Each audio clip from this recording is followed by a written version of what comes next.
Are you a low-down, good-for-nothing, limp-wristed, egg-sucking, milk-toast, noodle-back, skinny jeans, flip-flop-wearing, compromising liberal looking for a broadcast that will help you? Maybe you're walking down the old paths and need some fodder for your next national conference sermon or your podcast because you've struggled to find issues to talk about. Or you're just a regular person who's looking for some content that will make you think and encourage you all at the same time.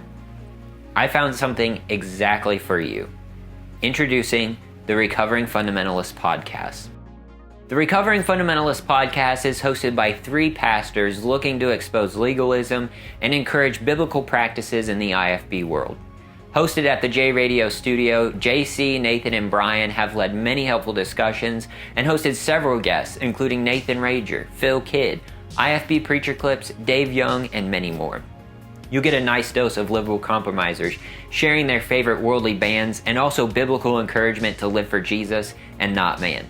Each episode will leave you humming, "I've got that old-time religion in my heart," and shouting amen as you cruise down the road. One listener described how much they love the podcast by saying these guys are as pious and condescending as the fundies they despise. And another listener had the nerve to say, if your life has been affected by legalism in any fashion, you must give this podcast a listen. God is using this podcast. So thankful. You can subscribe to the broadcast on iTunes, Spotify, Roku, and anywhere else you can imagine. So what are you waiting for? Join the hundreds of millions of listeners and subscribe to the Recovering Fundamentalist podcast today.